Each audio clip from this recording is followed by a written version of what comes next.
Nancy Wilkins despised watching my disabled daughter at the playground that day. Our HOA president went too far.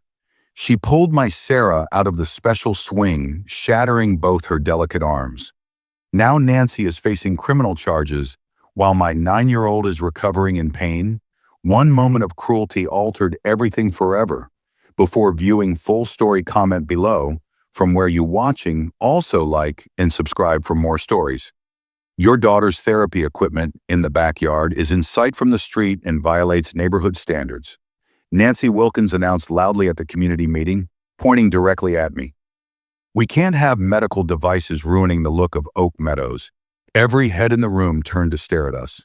My face burned with anger and embarrassment. That medical device is a therapy swing that assists my daughter in building up her muscles. I replied, struggling to keep my voice firm. It's in our fenced backyard and hardly noticeable unless you're intentionally looking over our fence. Nancy drummed her immaculately manicured nails on the table. Several neighbors have complained. Maybe you should look into a community with special needs facilities rather than a high-end neighborhood. Gasps were heard around the room. Even NY's loyal supporters looked uncomfortable. Are you saying we should relocate because my daughter is disabled? I asked in dismay. I'm saying that Oak Meadows has standards, Nancy said icily. Not everyone wishes to see hospital equipment when they're enjoying their gardens. It's a swing, not hospital equipment. My husband Tom interrupted, and I don't remember anything in the bylaws preventing therapy equipment on private property. Nye's eyes narrowed. The board has the discretion to decide what an eyesore is. We'll be issuing an official violation notice tomorrow. This had been our life since relocating to Oak Meadow 6 months ago. Nancy Wilkins, the HOA president, appeared personally offended by our daughter's presence and used all of her authority to make us feel like we didn't belong the next Saturday. My heart skipped a beat when I heard my daughter Sarah scream. I was sitting on a bench at Oak Grove Playground, observing her play on the special swing designed for children who cannot walk. Sarah has a condition that makes her bones frail and her muscles not function properly. She's been riding a wheelchair since she was 4, but she's the toughest, happiest 9-year-old I know. In spite of the struggles she has every day, that Saturday had began with so much potential. Sarah had been requesting all week to visit the new playground that had equipment for children like her. The city had invested a lot of money ensuring all children could play there, not just those who could run and climb. Mom, can we please go to the butterfly park?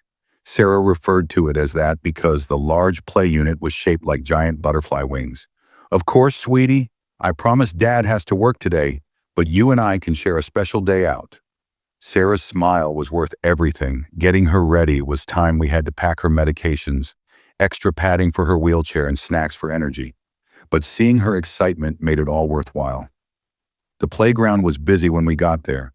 Children were running, swinging, and laughing, while parents stood around chatting.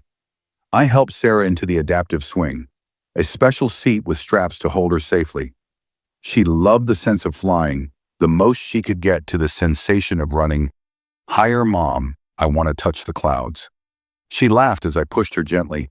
I was careful, always paying attention to her fragile body, but determined to provide her with the happiness other children took for granted. We had been there around 20 minutes when I saw a woman staring at us with narrow eyes.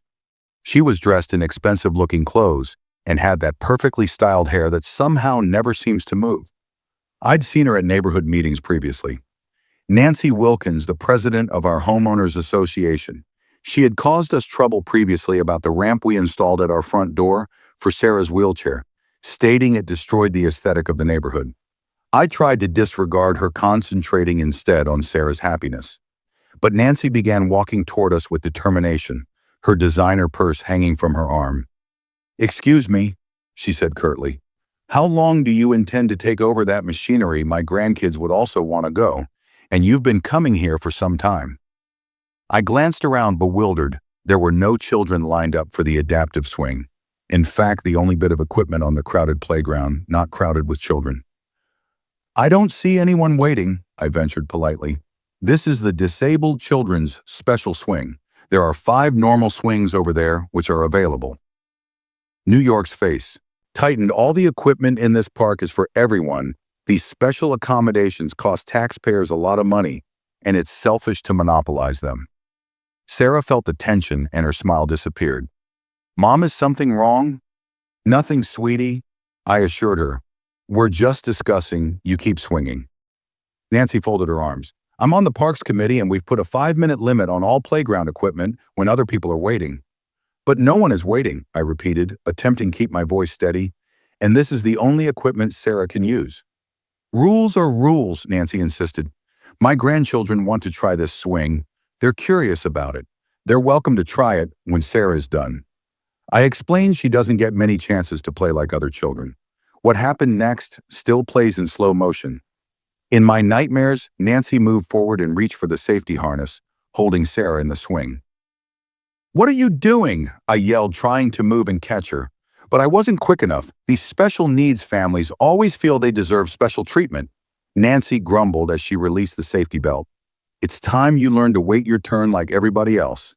Sarah, who doesn't have the muscle to sit up straight by herself, started to slide over in the seat. I reached out, but I was a couple of steps back, too far away to grab her. She fell off the swing, unable to absorb her fall, and crashed down hard on the rubber playground floor. The echo of her scream will stay with me forever. Sarah, I fell to my knees next to her. One glance told me it was serious. Both of her arms were bent at awkward angles. Her delicate bones had snapped on impact. You see what happens when you don't obey the rules, Nancy said, stepping away. If you had only let other kids have a turn, this never would have occurred. I could not believe what I was being told. Someone call an ambulance, I yelled to the onlookers. Gathering, a young father was already on the phone with 911. A woman who identified herself as a nurse knelt next to us, carefully evaluating Sarah without moving her. And thank goodness another parent was videoing the whole thing on her phone. Don't touch that child, the nurse said to Nancy firmly when she attempted to come near again. You've done enough damage, it was an accident, Nancy objected, glancing around at the angry faces around her. The swing must have been faulty. I was just trying to let other children have a turn. No one was waiting for the swing. Several voices said simultaneously, We all saw what you did. The ambulance came within minutes. The paramedics were kind to Sarah, gently stabilizing her arms before moving her. One of them looked grim when he saw the angles of the fractures. Her bones are very fragile. I explained through tears, she has osteogenesis imperfecta. Even falls can cause breaks. As they loaded Sarah into the ambulance, a police officer approached the parent who had recorded the incident, was already showing him the video. Do you want to press charges? He asked me quietly. Yes, I exclaimed in no uncertain terms. This was no accident at the hospital. The prognosis was more awful than I dared fear. Both of Sarah's arms contained several breaks. She'd have surgery to insert pins in the bones, followed by casts and months in physical therapy for a child already struggling for autonomy. This was appalling. My husband Tom appeared at the hospital in his work clothes, still dressed in uniform, his face wan with outrage and shock at what he saw at Sarah's condition. Who could do this to a child? He kept asking, his voice cracking. What sort of monster injures a disabled little girl? The following weeks were the most difficult of our lives. Sarah had 2 surgeries and awoke weeping with pain.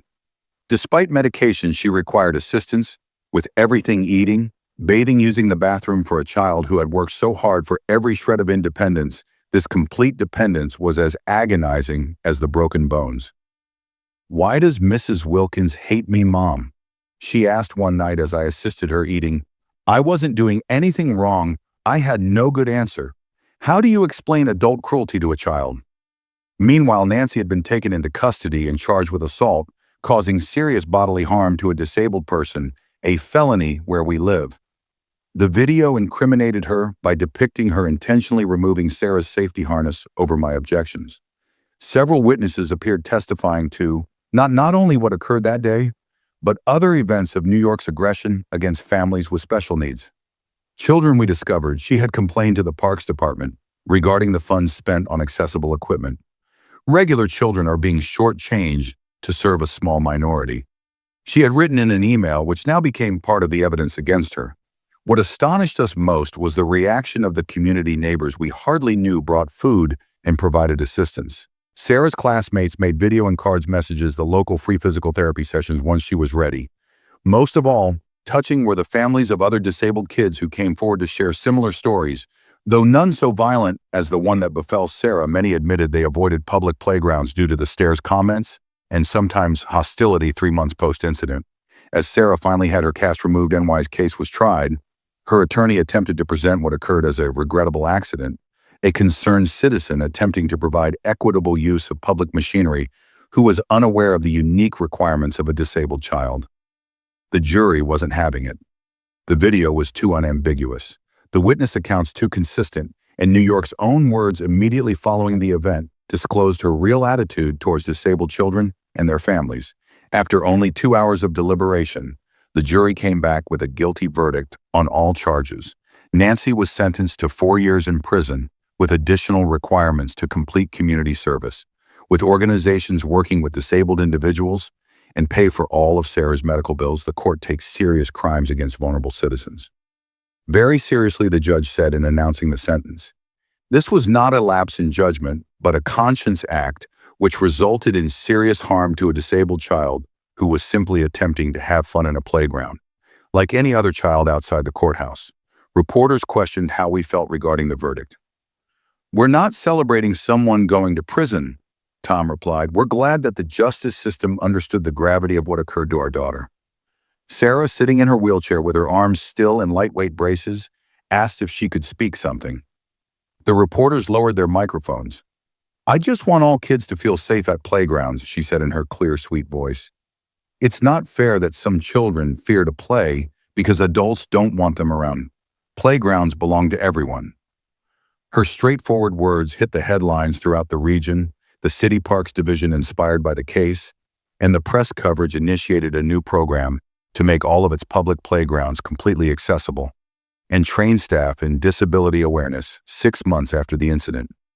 Sarah visited the Butterfly Playground. For the first time, she was twitchy, holding tightly to my hand as we rode to the adaptive swing area. "What if someone gets mad at me again?" she whispered.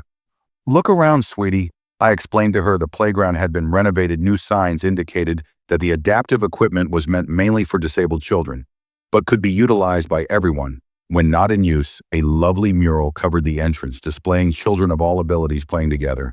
And most importantly, an attendant of the park was on hand, trained to guarantee the safety and inclusion of all children. But the most noticeable change was in the families making use of the park. Parents were more vigilant, more respectful. Children played together, no matter what ability, with the older children helping the younger or disabled ones through the equipment. As Sarah found her way into the adaptive swing, firmly attached with the safety harness, a little boy walked up with his mother. "Can I swing beside her?" he asked, pointing at a normal swing. Of course, I smiled shortly. The two children were swinging side by, laughing together. Sarah's face light up with joy, the pure, uncomplicated happiness that every child should have. "Hi, Mom," she called. "I want to touch the clouds this time." There was no one to stop her. Today, a year after the incident, Sarah is well. Her arms healed better than the doctors had expected, though she still requires physical therapy. She's become something of a local celebrity, speaking at her school about disability awareness and helping design a new, fully accessible playground across town. Nancy Wilkins is doing her prison time and gets out in 3 years. I don't know if prison will change her heart or mind. I hope so, for her benefit and for the benefit of other disabled children she may meet in the future. As for our household, we found inner strength we never knew we had. Tom and I initiated a support group for parents of children with disabilities that centers on advocacy and education. We've collaborated with local government to examine and enhance public spaces accessibility. And Sarah, she's just a kid, attending school, meeting new friends, and yes, swinging as high as she can every time we go to the playground. The accident transformed our community in ways we could not have anticipated. People became more aware, more compassionate, more willing to speak up when they witness injustice. Sometimes it takes something awful to bring about positive change. Last week, at the unveiling of the new accessible playground, Sarah co-designed. The mayor awarded her a Special Courage and Advocacy Award. As Sarah wheeled onto the stage to receive it, the crowd applauded. "I just want to say one thing," she said to the families gathering before her. "Playgrounds are magic places where all children should feel safe and happy. And now, because of what was done to me, more children will." From the tragedy of that day grew a tide of change that still ripples through our community, and beyond Sarah's broken arms have mended. But the broken barriers between children of varying abilities are what really make a difference. Sometimes justice isn't solely about punishment. Sometimes it's about changing communities, systems, and hearts. That changing is Sarah's real legacy way, outliving the pain one cruel woman inflicted on a spring day at a playground.